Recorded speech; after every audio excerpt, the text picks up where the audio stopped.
Hi, everyone, and welcome to this week's Spotlight webinar. I'm Amanda, your host. This webinar is kindly sponsored by Proboxx. Proboxx is your all-in-one digital logistics provider where you can manage your quotes, upload your documents, see your shipments in real time, chat to the team anytime, all at the touch of a button 24/7. And this week's Spotlight is with Mike Michelini. He is the host of Global from Asia podcast. And he is also the founder of the Cross Border Summit. And I think we've also just got coming on as a random guest appearance is a guy called Nick Cool. Katz. Nick Katz. Yeah, Nick Katz, the who's Amazon Japan guy. a Yeah, Japan guy. he's our Yes. Japan guy. He's a good Great. friend of Glad Mike's. he can make it. Yeah. So Nick, if you could say hi and we'll ask you to unmute. And I might just pin you as well into the chat. Hello. Sorry, I Hello, always mute hello. Great. myself. Thanks for joining at such short notice. Yeah, no problem, no problem. That's It's awesome great. to have you. I guess this is such a great time to have you on because we're going to be exploring all the ins and outs of expanding into the Southeast Asia market. And you are, before I obviously introduce Mike, I just wanted to quickly tell the listeners that you are a Japanese retail expert and you've been living in Japan for quite a while now. 28 years. Yeah. Wow. Can you say something in Japanese for us? まあ、何でも話せるけど、何言ってほしいかわからん。Yeah, I got it. So that I just said I have no idea what it is you want me to tell you. So Yeah, like don't do the whole lot in Japanese, please. Just give us a little something. All right, and I wanted to introduce, of course, Mike. And Mike has a passion for content marketing, finding and retaining good people, building them up, and finding and developing new technology markets. So thanks for joining, Mike. Welcome. Thanks for having us. It's gonna be Yeah, fun today. Happy Thursday. Yeah. So great to have you guys. It's such an interesting topic to talk about. And so in this call, we're going to explore the possibilities for e-com growth in the Southeast Asian market as an import-export hub and the strategies that you can use to grow and stand out from the crowded current marketplaces such as Amazon, probably namely Amazon USA. It's a pretty big market. So Mike, tell me a little bit about what your background is and how did you first discover the untapped market of Southeast Asia? And what got you inspired to do that? Uh, I mean, I guess I live my life like Forrest Gump. I like that movie. I kind of just find my way as I go, right? I don't have an exact plan. And I started in China. I mean, I lived in China over 10 years and I was buying from Chinese factories, selling in the US. And, my quick story is I started on eBay in '04 while I was in New York City. I had no idea what I was doing then. Maybe I guess I have more of an idea now, but still a student, Always a student. Um, Yeah. but of course, I think Southeast Asia came on the radar for me late, maybe 2017, 16. I think it started to become, of course, the trade wars with China and the US, the rising costs in China, the political instability. And also personally, I have two children. They're actually having potluck lunch today. I might join that after. And education is awesome, and I think Nick also has some cool things in Japan. But I mean, there's lots of cool like opportunities for these next generation of entrepreneurs and business people to learn multiple cultures. There's so many cultures in Southeast Asia or in Asia Yeah. and greater Asia. You got the local culture wherever you are, whether it's Thailand or Japan or other cultures, and you got a lot of international. And you're dealing with China still, like everybody. So it's like you still have that exposure and that proximity to the red, dragon, or to the China market. Yeah. Awesome. And what about you, Nick? Tell me how you got into Japan and what got you started on the journey. the reason I came to Japan was that's a bit kind of long-winded, but I came in '95. Um, but from the end of the 1990s, I'd started doing a sport called kiteboarding, which was at the time only probably a year or two old. It's or kite surfing. It's also called, and so it was very difficult to get equipment. So I used to kind of buy the equipment, used to import it from from Canada and from France. And so I actually started a website in 1999. So that's actually when I started e-commerce, and I started selling the equipment online. I opened up a store and a second store in the early 2000s. And actually, at that time, I was actually selling. I completely forgot about it. I've actually been on Amazon since probably about 2003 or four. Wow. I actually forgot. I was actually selling the kiteboarding DVDs on Amazon. I only kind of remembered this about 5 years ago. So I'd been doing e-commerce. I had a couple of stores. So I was doing retail, doing importing, and then I started on Amazon proper in about 2016 while I was working in a different company. I was actually working in a company at the time, sorry, and from 2017 I went full time. Started two companies then, one in Japan and one in the UK. So I've been full time on Amazon since then. So it's kind of been an e-commerce road for a very, very long time. Yeah. And I used to be in procurement at the time, so I kind of used to travel around the world. I used to audit factories, so I kind of knew about production as well. So I was able to start products back in 2017 that were quite difficult for people. In fact, I'm actually selling still most of the products from 2017 because it's kind of difficult for people to copy because I kind of knew the way to get production done. So yeah, it's kind of my very long-winded backstory there. Yeah, awesome. Nice. Was that all sourcing from China when you started, like going to visit factories in China and going from there? Yeah, so I mean, so my actual job beforehand, it was part of it was China, but most of it was actually Europe and Korea. But when I started in 2017, that was China. All the products were from China. So my first hire, this is before I actually kind of officially started my own company. At the end of 2016, my first hire was a guy in China as kind of like a sourcing agent, working full time for me. He's actually still with me. So he would do the audits, but I would go out a couple of times a year and we would travel around the factories together. And that's kind of when I started doing I got onto the Hong Kong trade show circuit. So I used to go to Hong Kong, every spring and autumn. Yeah. And then speak to suppliers there. And I'd always go off and do a loop around south of China, going through meeting the suppliers. You can't be actually going into a showroom in China and seeing all the stuff that they've got. It's like, I did not know you did that. Could you do that for me? Like, yeah. Yes, I've heard that is the way to go, is to get in and see. Yeah. Personally. You don't know unless you actually go there. It's a bit hit and miss, but sometimes I think it's a bit more hit than miss, to be honest. Yeah, yeah. And now you're selling on Japan, Amazon? So I sell on most of the Amazon marketplaces. In fact, the only one I'm not on anymore is America. I did have a quick go at America, but hopped off again. Oh, really? So my largest two are Germany and Japan, but we do all of Europe and Japan, although the brands are different. In Japan, we do Amazon, we also do Rakuten, we also do distribution and retail. But Amazon is probably the largest portion in Japan, for sure. Yeah, awesome. It'd be good to get your input too, Mike, on obviously what the markets are like. What are the emerging markets in Southeast Asia? Is it Amazon? Is it another platform? What are your thoughts on that? I have to kind of admit I'm not really selling in Southeast Asia. I'm mostly sourcing here, starting to source here, still in China and here. Yeah. But I think the most popular is Lazada, Amazon is in Southeast Asia in certain markets. They're starting to do more free shipping options. What they're doing a lot is free shipping from the US if you order a certain amount, because I think they don't really have as good of a market in Southeast Asia. So in Southeast Asia, Shopee, Lazada, primarily, at least in Thailand, Philippines, markets that I'm more familiar with.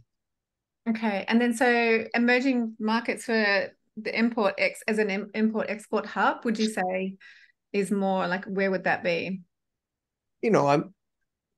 I'm more, buying from Southeast Asia than selling here.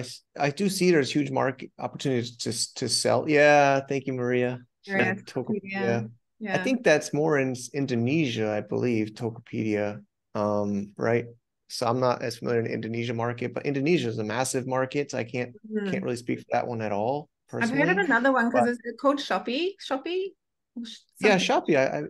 Shopee and basically Lazada, Shopee are the top two, definitely in Thailand and most other Southeast Asia. But, I think Indonesia, where Tokopedia is really dominating. But I think besides Indonesia, it's Shopee, Lazada.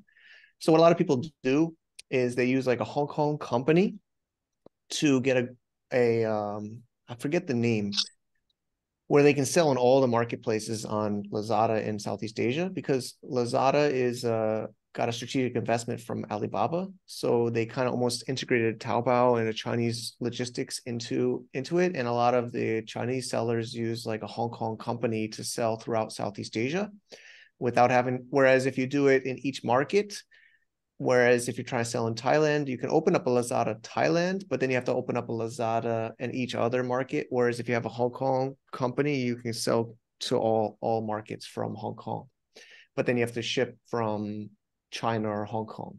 So I don't know if you're understanding what I mean, but yeah, it sounds like a very different strategy to what you would do from a typical Amazon FBA seller point of view. Yeah, so as much as I want to do it, I'm more like looking at Southeast Asia as a sourcing option. So Vietnam is, of course, one of the top, India, but I'm looking at Thailand. I live here mostly for lifestyle, as I mentioned, my kids and the life, but there's definitely factories here.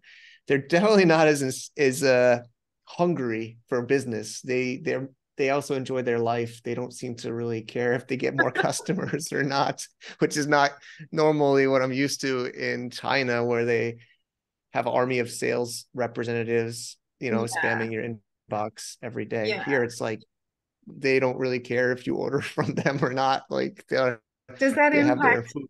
Does that impact production as well? Like when it's kind of a bit laissez-faire, does it mean that things take longer, or what other sort of things have you noticed coming up with that?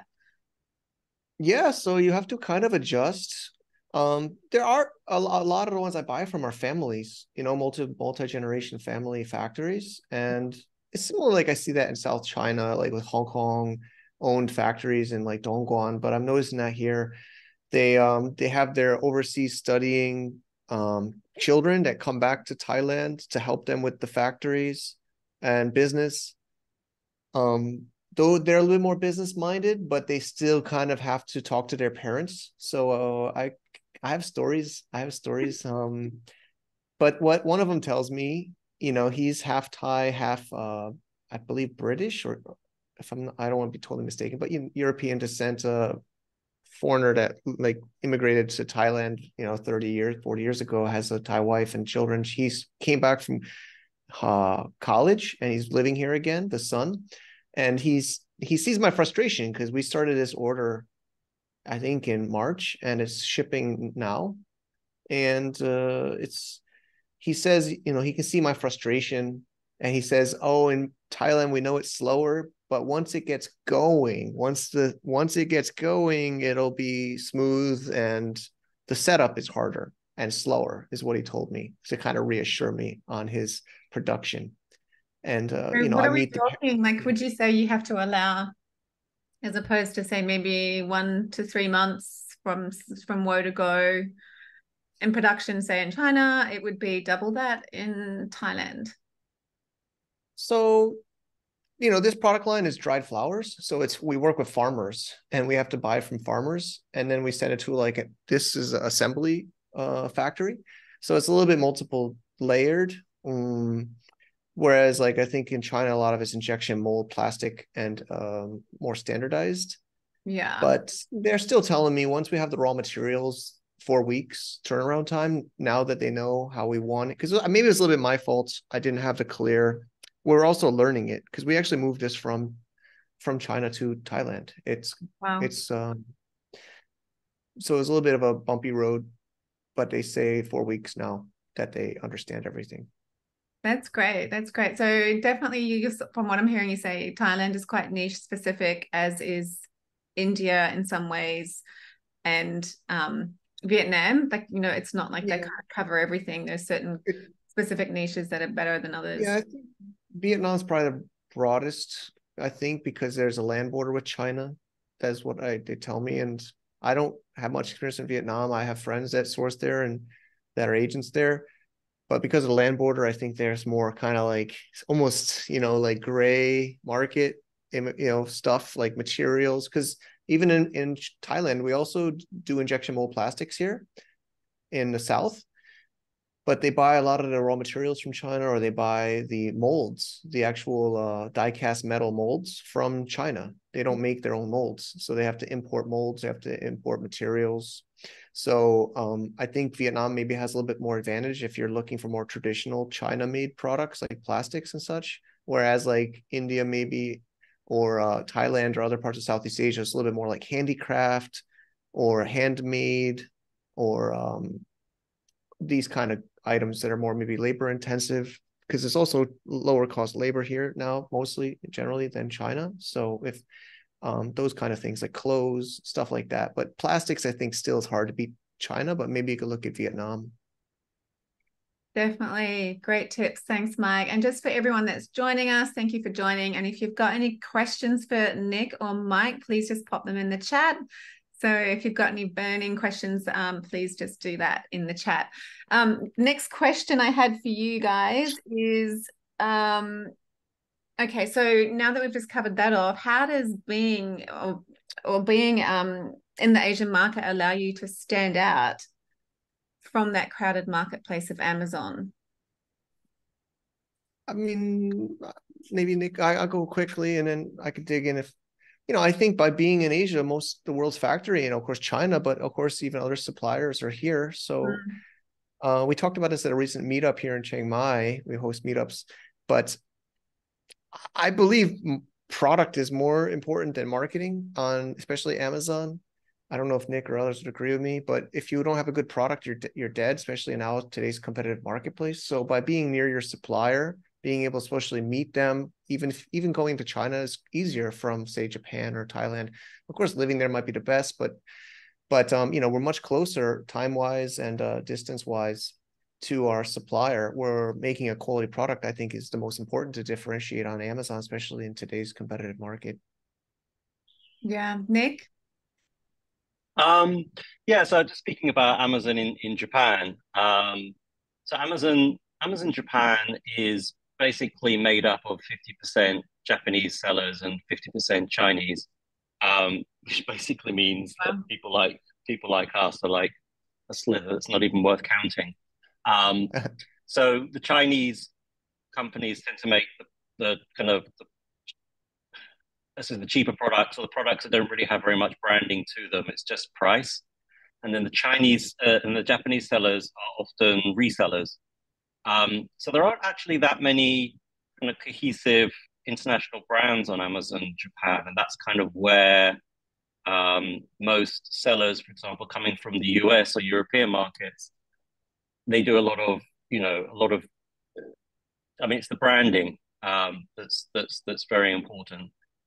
So, for example, if you are a big US seller, I mean, I don't necessarily have to be a particularly big seller, but somebody that has a product lineup in America and or Europe, and you have lots of reviews, for example, and you launch your brand in Japan, you can start with more reviews than everybody else in the entire category put together. That's something that is I often see. I mean, we have our own brands, but we also manage other brands.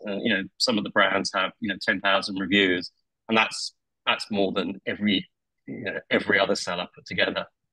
So you can kind of start in Japan with pretty good brand image, even if they don't know the brand, and then from there you just kind of build onto it. So you can stand out certainly that way. And if you kind of do everything that you were doing in the main European or US markets, and you did that in Japan, you'd probably do very, very well, because it'd be a hell of a lot easier. Clicks are definitely a lot cheaper. But everything will probably be cheaper for you because you've got the reviews, so you've already got kind of what you need to launch. Yeah. So, and then once any particular product that's got lots and lots of reviews, and there's a brand lineup, customers in Japan will just assume it's a legitimate brand, even if they've just started and they didn't know the brand, just because of all the backup that you get from the other marketplaces. So you can definitely stand out that way. Yeah, awesome. And I actually just did a webinar with Kimberly Locke yesterday on selling in Amazon on Australia. And cool. It's also just saying how it's a similar thing, because it's an emerging market. It's the cost of PPC is very low. And again, you could probably launch with like a really broad macro niche and it would still do really well.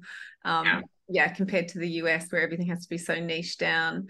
But she was also mentioning how your listings need to be specific to the market you're in. And I guess that's the same for Japan, because I can imagine that the way you advertise or speak or share content would be very different. And same for obviously anywhere else in Asia.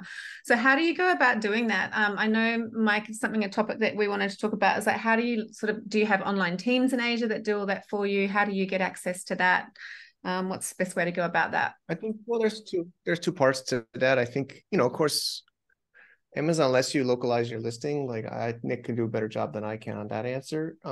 For Japan or other markets where you still keep the reviews, just keep the same ASIN, but you would localize it. But I think this question originally was just for content in general. And then we can go into like listings. But yeah, I actually, one's on the call, Gift here on our call. She's on our team.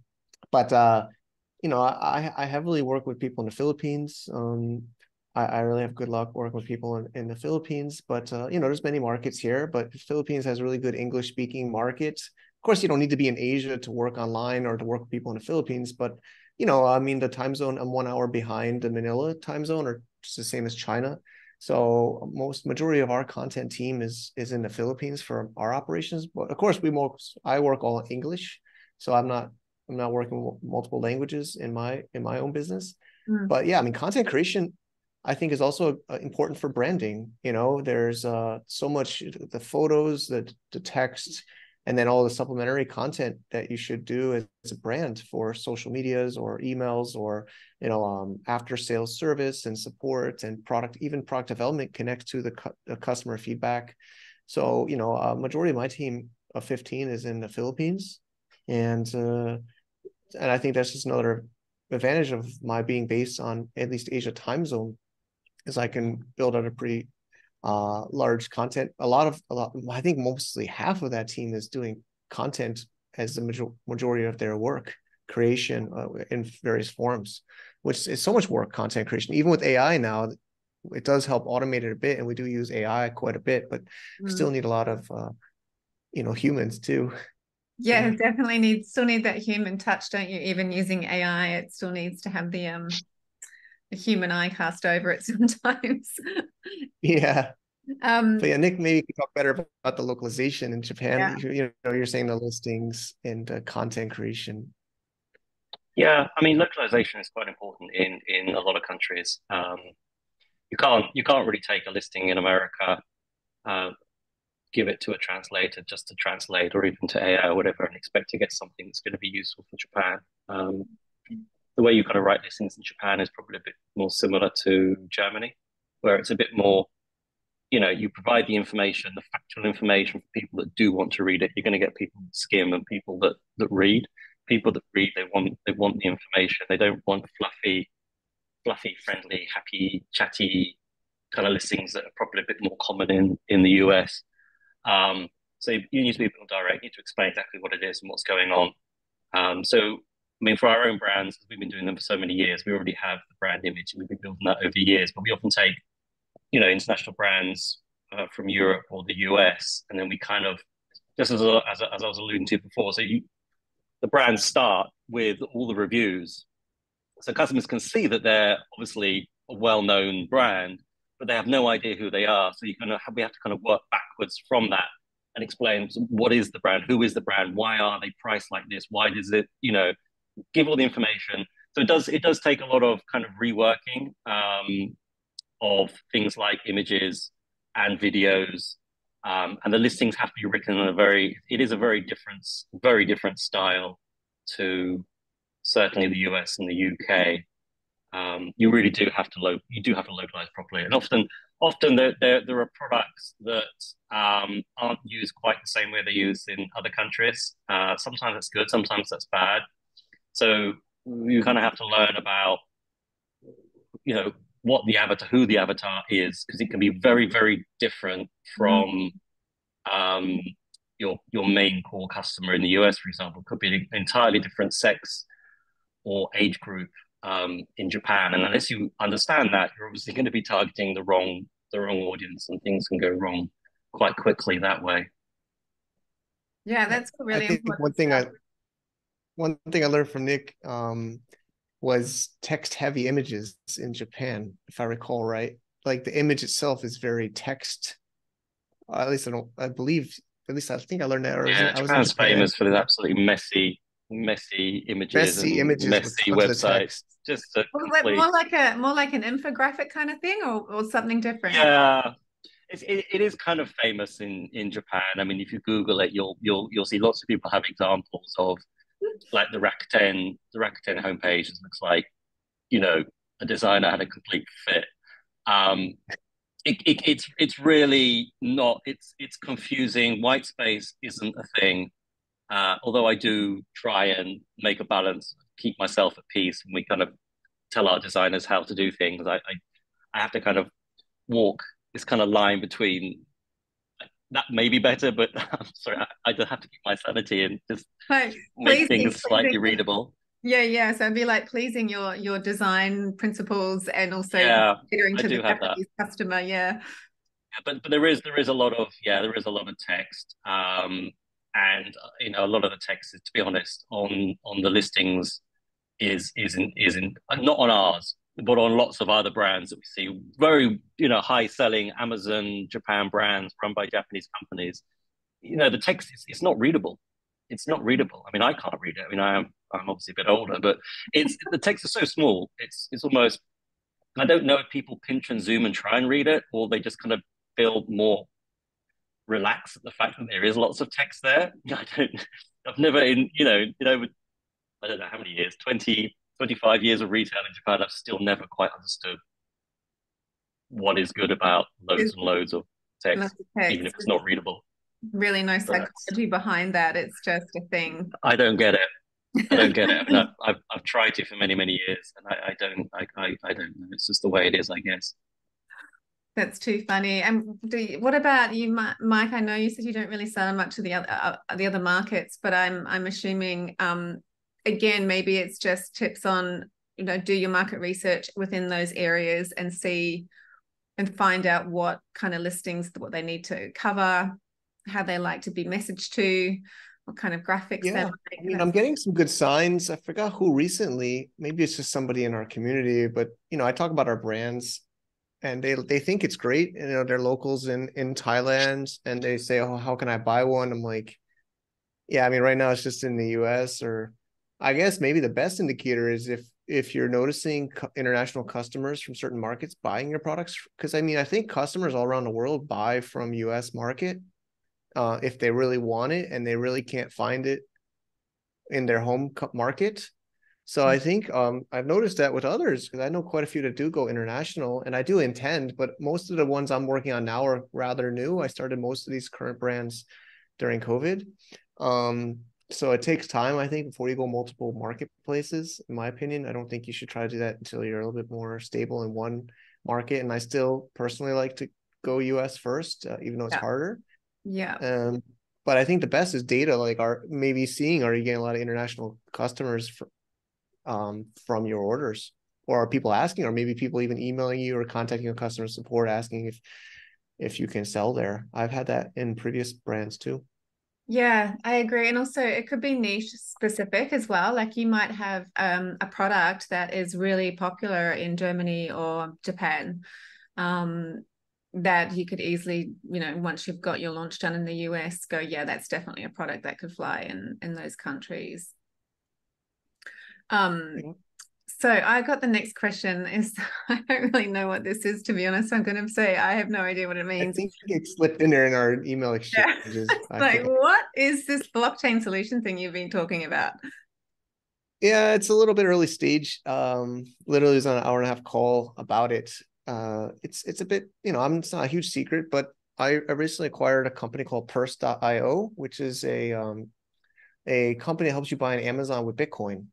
You can go there now and see it's got a big announcement. We've been acquired, and the product I'm working on with the team is not yet ready to announce. But essentially, we're kind of continuing the Purse legacy and taking their community that they built over the last 9 years. They started in 2014 to allow people to buy on a purely blockchain buy-sell marketplace called LoadPipe.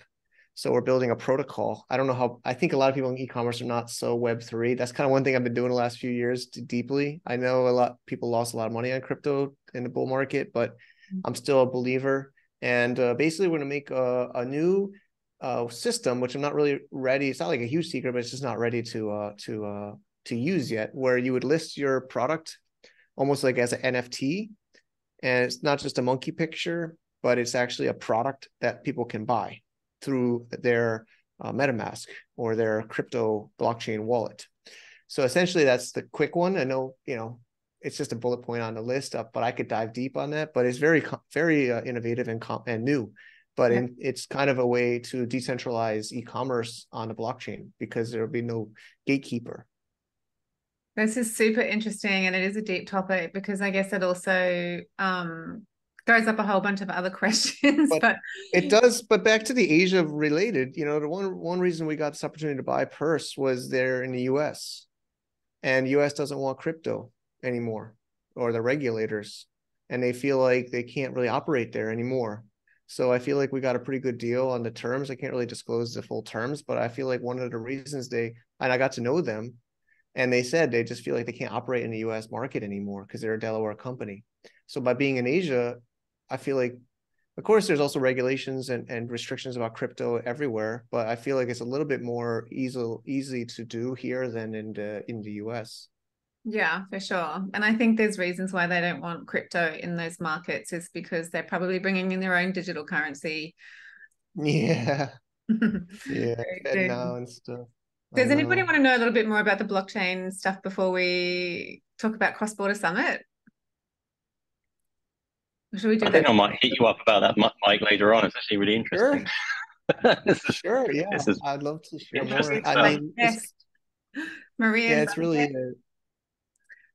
basically it'll be a community-owned DAO. So I don't know how, it depends on people's level of crypto knowledge, but a DAO is basically like a kind of like a community or a company on a blockchain.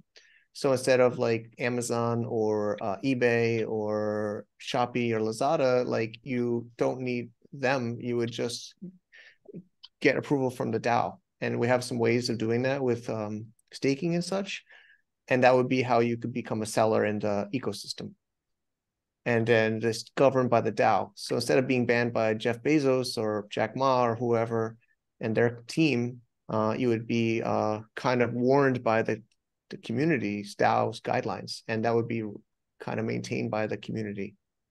I love it. It's such a great idea, and it's so nice to see that there's still more opportunities coming out and takes us off the Amazon platform, because a lot of people feel like they're pigeonholed into one spot, and it doesn't need to be that way, and that's really exciting. Maybe we should do another webinar just based on that. Okay, I've got a few more questions. Wow. Maria's got a huge list. For Japan, Amazon, what company setup is required? Great. Maria's very good. Okay, number one, no. Number two, speaking content localization. Maybe we read the question. I don't know how this is recorded, but maybe we say the question. Okay, so the first question, what company setup is required? You don't need to have a company. You don't need to have a Japanese company. In fact, you don't have to have a company anywhere. Money will be sent to you if you register under your name. If you've got a company in the US and you've got a bank account in the US, the money will be wired directly to that. Or you could obviously use any of the other payment providers like Ping Pong or whatever. So no, you don't need a company. Speaking content localization, etc. Japanese knowledge is vital. What are the best ways to get localized content if beginner? Can't answer that one. I've tried to answer it in the past. It's kind of difficult. Could you just post something on Upwork and ask for a You could use Upwork. I've personally found that, apart from me, everyone in my company here is Japanese, so we don't obviously have a problem with that. But what I have found, trying to look for other people in this kind of situation, I have looked on Upwork, and I found that most of the Japanese people on Upwork are, one, way more expensive than they would be here, and quite often not as knowledgeable. If you can find somebody good, that would be great. And I do know one company that has hired a local person in Japan, from Upwork. So it's definitely possible. But I find there's very few people, the level's quite low and they're very expensive. So I don't know. I mean, it's kind of difficult to verify somebody's experience if you can find a Japanese person or a student or somebody who's willing to learn and you can train them or teach them or explain how things should be done. I mean, just because you're Japanese doesn't mean to say you can write a listing, as in, you know, if you're English speaking, doesn't mean to say you can write, you know, an Amazon listing in English. Yeah. So it's kind of, unlike, for example, like Mike mentioned, the Philippine staff, they often have been in the Amazon space so long, they know exactly how to do everything, probably better than we do. Yeah. Because they've worked for other companies, they've got a broad range of experience. It's going to be very, very hard to find that type of person for Japan. But they are obviously out there. But to be honest, it's probably easier to actually train somebody yourself. And Japan is very, very cheap. The wages are very, very low in Japan. In fact, they're probably not that much more in the Philippines, to be honest. You can hire somebody for, you know, 1,000 yen, 1,200 yen, which is like $8 an hour. That's how much students will work for sure. So you can find people, but it's not, using the English language marketplace, things like Upwork, have a look. Obviously, there are people there, but it's kind of difficult to find good ones there. And doing off Amazon as well via Shopify. So we have, so for example, for two of our own brands in Japan, we have our own website. So we use WooCommerce for both of those sites. And we do direct a lot of traffic there as well, but they do quite well. But obviously you can use Shopify. I personally don't really like Shopify for Japan, but it will certainly work. So, and then there's obviously lots of other marketplaces in Japan as well. The most famous of which is obviously Rakuten. But if you want to sell in Japan, just do Amazon. Do Amazon. If you can get the flow, get things working. After a year, move to Rakuten. Amazon's, that's what I do for our clients. They're the first now, right, in the market? Yes, I believe. Then they are. Apparently, they are. To be honest, it's actually quite difficult to find comparative stats. But I've been following this over the last few years because every year I give a presentation about this, where it comes up. So I always have slides. So you can see the growth in Amazon and the same kind of decline in Rakuten. So obviously they're taking each other's share, but they are both very, very big, and customers will use. Often they use one or the other. There are some people that will use both. Because Rakuten has a much better infrastructure in Japan when it comes to points. That's a bit of a long, big topic, but it's something you want to look at later. But to start with Amazon, because Amazon, you know, obviously the dashboard's in English or in Chinese or in French or in German, whatever your language is. They've got lots of different languages, and the whole system is basically FBA is the same everywhere in the world. So advertising is exactly the same. In fact, you can do global ads now. I don't use those, but there are. So it's just much easier to start on Amazon Japan. I would recommend having something like a Shopify site or a site that has some information. So if customers do want to Google the brand, they will find something in Japanese. Probably something to do, but if you think about kind of the 80-20 rule, that's probably definitely in the 20 section. I would not really stress over that. If people Google a website brand and they find the English one, they'll be quite happy to see a nice English website. You know, it's a legit brand. It's not necessary to have a Japanese one unless you do want to sell e-commerce wise from Japan. And then you can obviously use multi-channel fulfillment. In Japan, you can have Amazon in Japan has had non-branded boxes for multi-channel for I don't know how many years now. It's probably about 5 years. So you can do that. And if Japanese e-commerce sites are not really well optimized, opportunity here, well, the customers expect this. The crowded stuff. I think that's culture, right? Is that more of a culture thing? You mean about the text over the graphics? I think she's talking about the crowded, all the text and all the crowded. Yeah. I mean, the e-commerce sites are, okay. So yeah, that's two different things. So there's e-commerce or the graphics themselves. Yeah, to be honest, I like having graphics where you can read the damn text. But I have noticed having more text, for example, on like a lifestyle image that, for example, in Europe, I would have as just the lifestyle image. I will add some text on or have text added on for Japan.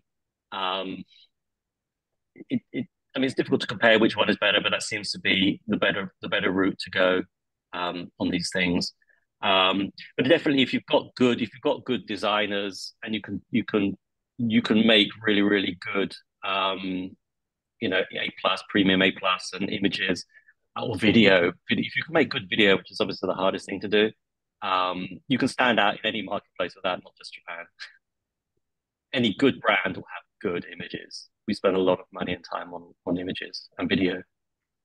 And then finding somebody who can do video, and if it's a voiceover, it has to be. Yeah, finding someone who can do video is the difficult thing, actually. So, for example, our main designer.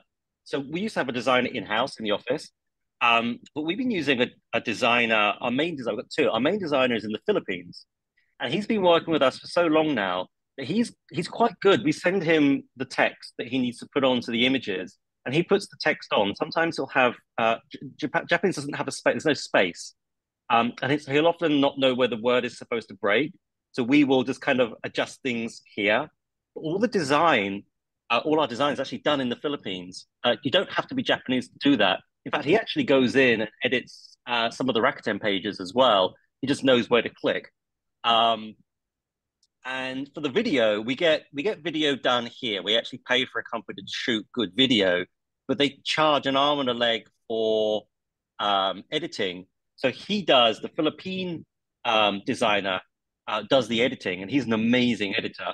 So you kind of so the only problem is video, because it kind of has to be shot here if you want the local feel. But it can be shot with a Japanese person / Asian looking person in another country. But there's also, you certainly can have, models from other countries or whatever could work better for your brand anyway. So yeah, it definitely can be done. It definitely can be done. But you need somebody to write the sentences if you're putting text on images that works. We've seen some pretty bad. We've seen a few mistakes, put it that way, when it comes to text.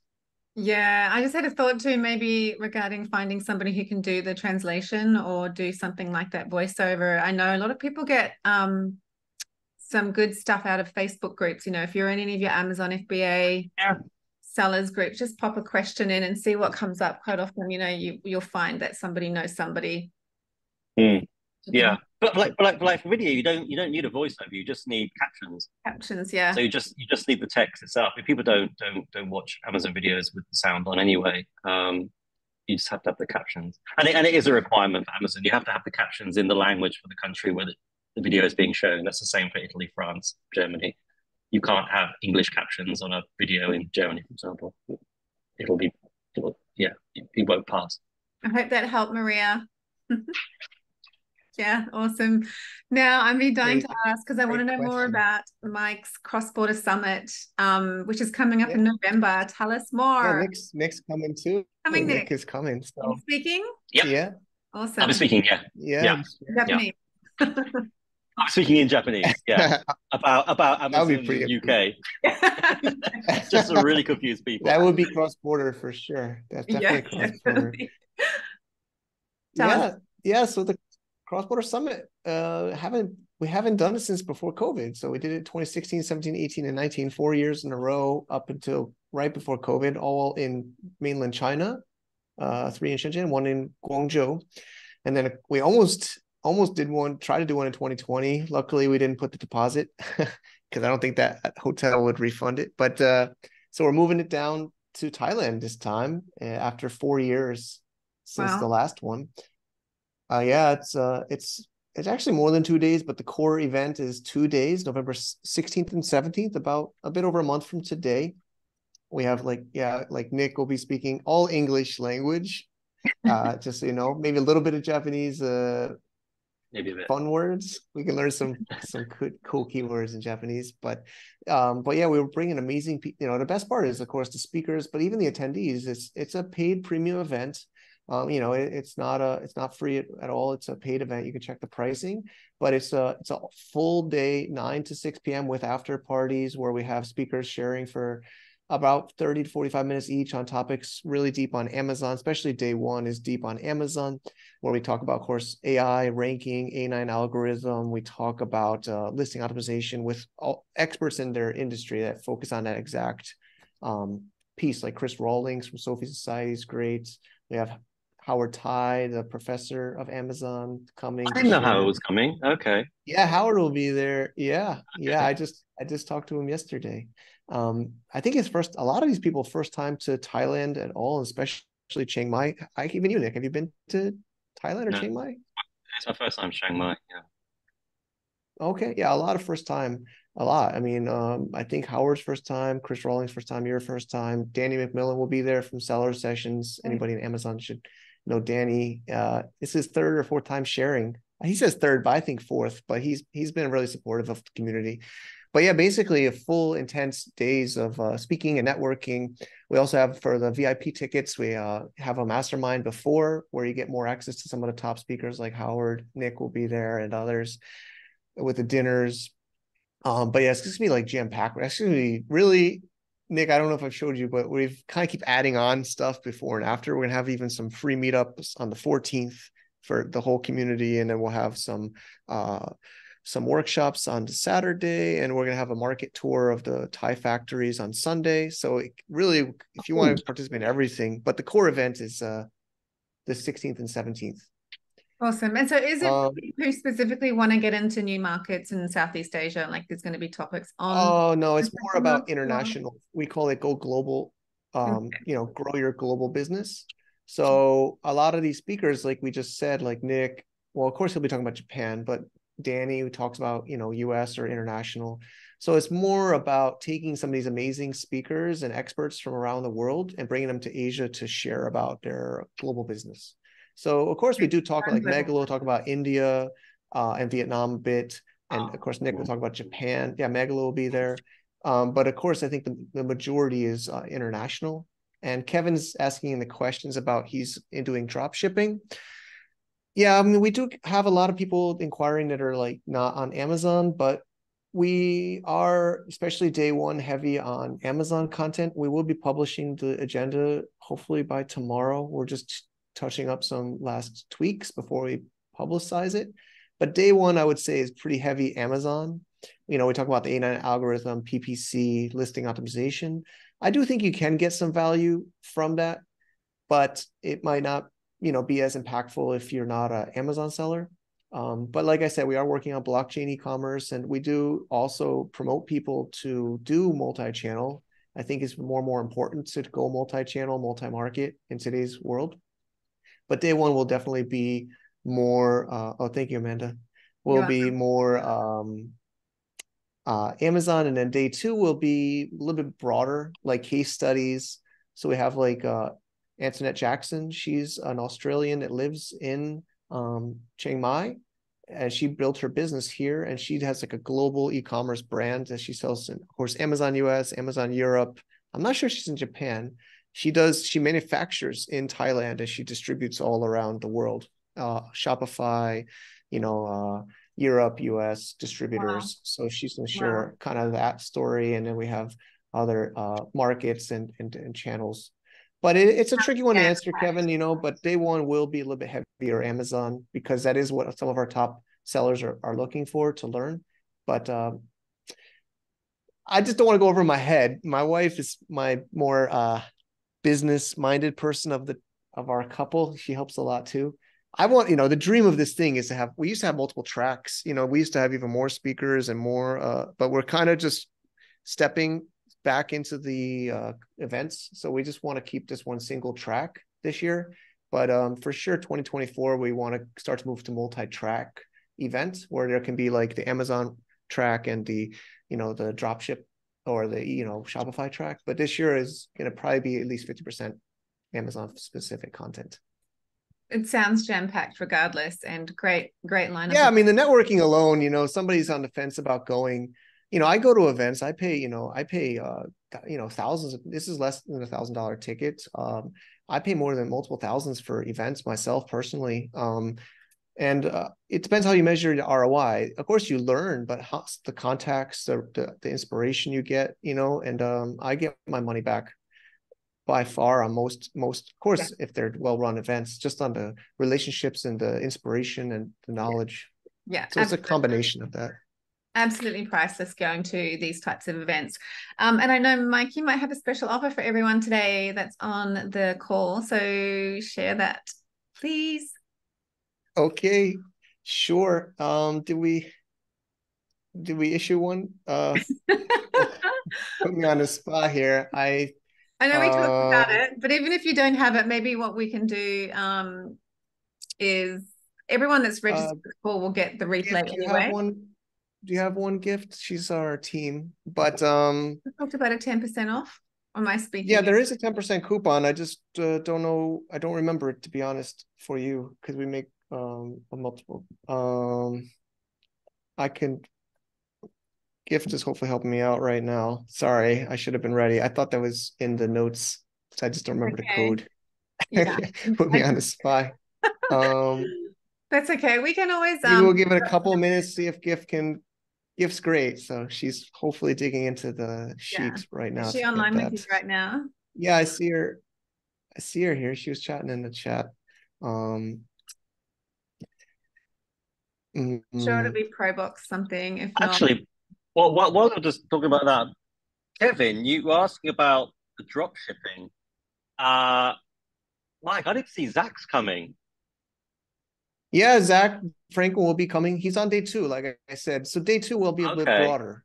Well, Day Zach 2, is the king of he does high drop ticket shipping. drop Like, ship. he knows drop shipping better than anyone. Like, yeah, I mean, he lives and breathes high ticket drop shipping. And so yeah, Kevin, if you want to speak to literally the best, it's Zach is the man. I mean, he does like weekly. He's in China now. He lives in China now, doesn't he? And I know that like weekly he gives presentations to thousands and thousands of Chinese about how to do that. Like, he really knows his shit. He knows his stuff better than just about anybody else will ever meet, especially specifically drop shipping. In fact, he's not even an Amazon seller now. He knows that's what he knows the best. So people like that, I mean, yeah. Yeah, like another is Patrick Zhang. Patrick is also Amazon seller, but he's a 9-figure. I mean, he's one of those huge Chinese sellers that sells on like top Lazada seller, Shopee seller, Amazon seller. Like, he's got hundreds of people in his team in Shenzhen. And like, you know, I even interviewed him there many years ago, and he had like Shopee trucks in Shenzhen, like at his office, loading up the truck in like 2019. So priceless. So yeah, I mean, these people will be there. You know, I know, Amanda, I think Nick knows you too. I don't like to hard sell. Like, I don't want to like overpromise, you know, but I mean, the content will be heavy Amazon day 1 for sure. But yeah, day 2, like Zach will have case studies. And of course the networking throughout the event is amazing. And did you say you had a factory tour as well in there? Did I hear that right? Yeah. Again, I'm overdoing it, but people have saying they want to learn how to buy from Thailand. So after the actual conference, we're going to do a factory market tour and factory visits. So actually quite a few factories have heard about the event and would love to show their facilities around. So on Sunday, November 19th, we will have the full day. It's a Sunday, but they'll all be open, leaving at 10 a.m. We think 9 is a little bit too early, but 10 till like the end, until about dinner time, where we'll take you around. So there's a couple of factory markets and also factories themselves that would love to show you their facility and operations. And we'll kind of have like on the fly, like in their conference room Q&A and sharing to learn as well. So is that the morning after the evening of networking and drinks with Danny playing on the decks? Yeah, Danny's DJing Friday night, but so that'll actually, you get a little bit of rest. So Saturday's going to be workshops, which will be add-ons. Good. So we have these like kind of additional, if you want even more. I think we're confirming with Nick and other speakers who have are doing it, but we have quite a few confirmed, like Can Chan. You might not know Can. He's like a Chinese seller and trainer that works with Chinese sellers. And I think is one of his first times to train or do talks in English to international sellers, but it's basically like how to be a China seller. It's kind of what I'm telling him. He feels shy to say that, but he goes through like the systems and processes like Chinese sellers use on Amazon. Wow. I guess I want to be not there black, for but that. yeah, he'll Yeah, do this that on is really Saturday. good. Yeah. It's a really Yeah, good lineup. Amazing. It's grown a lot. yeah. I'm I might owe you on this coupon. I'm embarrassed. Oh wait. Like we can pop it in the The gift is talking to me privately. We could maybe it issue it after. I mean, she has one, but it's not the proper one. So No worries. We can always pop it up in the replay in the link when we get it up on YouTube. yeah, or maybe we could say it now. Yeah, But it might not work for about an hour. So if you're on this call, maybe wait an hour. But tickets are actually selling fast. Honestly, this week has been a huge spurt. But we can say Proboxx 10. Proboxx 10. Now, is it case sensitive? 2X's. It'll be a 10% coupon off if you choose general entry or the VIP put ticket. That up. Let me know if it's right. Does that look right? Yeah, that's correct. Yeah. Like the name of the Proboxx, Proboxx 10. Yes. It'll be a 10% coupon. We'll get that made within the next hour. Awesome, guys. And we actually also have an offer for you. Anyone that wants to try Proboxx as their digital logistics provider for their first shipment, we have a $200 off. So you just need to pop in new 200 when you go to get a quote on our website. I'll pop that in the chat. Or you can book a free demo as well to find out more about the platform and how it can help streamline your shipments. And you can do that on the website as well. So does anyone have any last burning questions before we wrap up? Because I know we've gone way over time. Yeah, but this is fun. I knew it would be a fun one. Yeah, it was great to have the cameo guest appearance by Nick. And Mike, thanks for all your info and expert knowledge as well. All right. Thank you for having me. Thanks, Nick. Yeah. Ready to wrap up. Thanks everyone for joining. And we'll pop the replay up soon as well. And great question, Maria, and others. Thanks. Yeah, great. Thanks, Maria. Thanks, Kevin. See you guys. Yeah, Kevin. Bye for now. Bye-bye.